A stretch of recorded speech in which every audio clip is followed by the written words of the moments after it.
Hi, this is a quick video just to show you the workings of the rear brakes and how to replace the handbrake shoes on the inside of the brake disc, or the brake drum as it's sometimes referred to.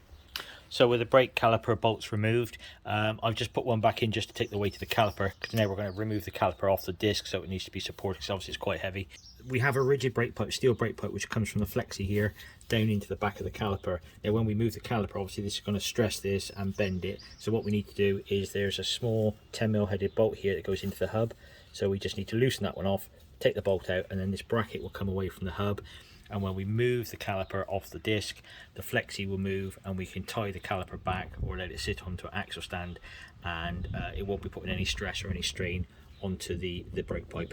On the side of the brake pipe here as well, you'll see the brake pad wear sensor, and that's got a small plastic clip on as well. So we'll disconnect that because the brake pipe and the brake pad sensor both go different directions. So we'll just remove that one and get that one out of the way. Now the caliper is out of the way, you can see the complete disc.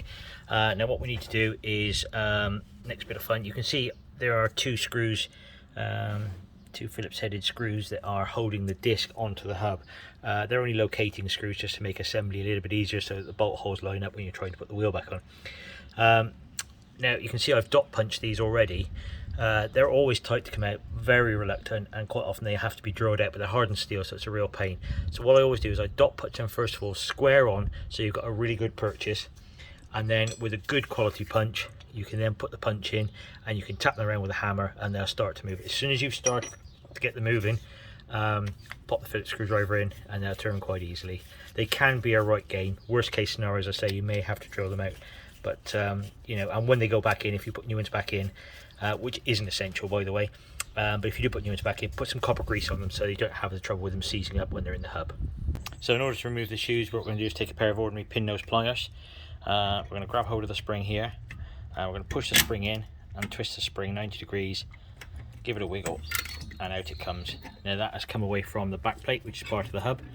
So what you've got is a spring here, goes through the hole and literally sits on the other side of the hole. It comes through the hole and just hooks itself around the back of the hub. So that one's out. Same on the other side, just need to rotate the hub flange so that you've got a bit more room to work at it. I'll take those off now. Once those two are come off, this takes the pressure off the springs here, and then at the bottom there's another spring as well underneath the hub here, which you can see, and then we've got the handbrake linkage, which I'll take the shoes off and then I'll show you how to disconnect the handbrake linkage, because that one's a bit fiddly. Having just lifted off the hub and the disc, you can see straight away the problem here. It's very, very common. The brake line, as you can see, is wrapped all the way around the shoes. It should be intact on one side. In fact, we got several pieces here. What happens is the cars are parked up over winter, they're damp when they're put away, and the linings become stuck to the inside of the hub. So when you release the handbrake, the shoes are still stuck on the hub and they don't release, and when you drive off they pull apart and it breaks the bonding on the back of the shoe. So replacement shoe obviously on both sides and on both wheels as well. And you can see here, this is the brake adjuster, which I referred to in my previous video. So when you're adjusting the handbrake, this is the adjuster that you'll use through the bolt hole. As I say, the bolt hole lines up with the cross on the webbing of the hub. This is always in line, and pop your screwdriver through the hole in the hub with the disc on, and then you can rotate the adjuster. As you can see here, it's got a thread on it, so as you adjust it, it expands or contracts depending whether you want to back the adjuster off or adjust up the handbrake to make the handbrake tighter. But again, that's in a previous video. So what I'm going to do now is put the camera down and we'll get the shoes out and we'll show you how to disassemble the shoes. Okay, so we've got the shoes back on, the new shoes.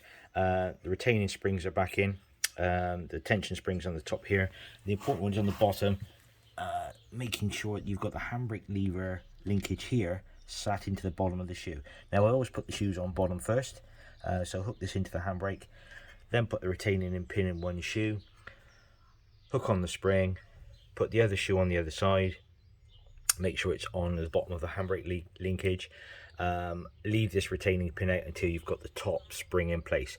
Put the top spring on, do not put the adjuster in at this point, so just put the top spring on and then that will hold tension on, and you can then drop the adjuster in and then put your retainer back in the side here. And remember, the retainers go in, they push in and they twist and just hook around the back of the back plate on the hub there.